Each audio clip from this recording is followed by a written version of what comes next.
Grace and peace to you. This is yours truly coming at you once again. And I just want to share with you briefly in regards to um, purpose, right?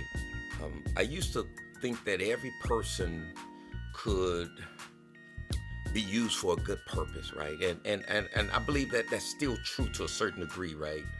But here's where I'm going with this is that every person has a purpose in life, but that purpose is not always good, not always righteous, not always to honor God, right? God's gonna get the glory out of anything no matter what, but some things that some people do in their purpose is evil and it goes against God's will. Um, the scriptures talk about in a house, you have vessels of honor and vessels of dishonor. You have the gold and the silver, which are used for special purposes, and you have like wood and clay that is used for evil purposes or worthless purposes. And that's what you have today. I used to look at people and think that, oh, well, maybe that person lacks self-esteem. Maybe they just ignorant and don't understand. But it's really not that. These are some very clever and crafty people. But what the problem is that these people are being used by the devil. And these people's purpose is wicked and evil. And that's what they're here for. They were brought into this world to be evil, to be wicked and serve a wicked purpose. And so we have to understand that even though we want to help every person that we possibly can because only God knows the heart, so we cannot judge.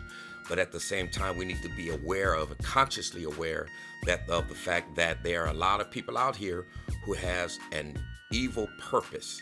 And they are very dangerous with that purpose. And that's why you have all the evil that's going on in the world today. And so not everyone has a good purpose. That's why the Bible and scriptures tells us to come out from among them and be separated. You don't want to fool around and be around people that are evil, that are wicked, and have an evil purpose, right? A person, Yahshua said that if you love God, you will love me, right? And so a lot of people, how can you say you love God and you hate your brother who you see every day, right? And so we shouldn't worry about these people from the perspective of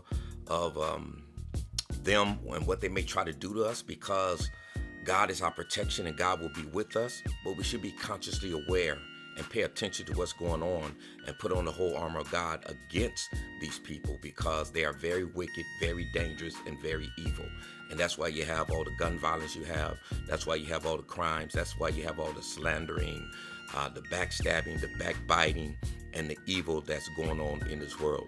That's going to happen, but just focus on the good purpose that God has designed you for, because you want to be that gold and that silver, that honorable vessel in God's house that God can use for special purposes, and not be the clay and the wood, the dishonorable purpose or the worthless and the no good person. And you got a lot of people out there like that are worthless, that are no good. And I used to see people like that and just think that maybe they lack self-esteem, maybe they're just ignorant, or whatever the case may be, the reason why they're going in the direction they're going in. But they're going in exactly the direction they should be going in, because they're destined for destruction. So understand that these kind of people are the ones that are most dangerous, because their purpose is evil and wicked. And we got to be careful of that. So be wise as a serpent, but as harmless as a dove. All right. God bless you.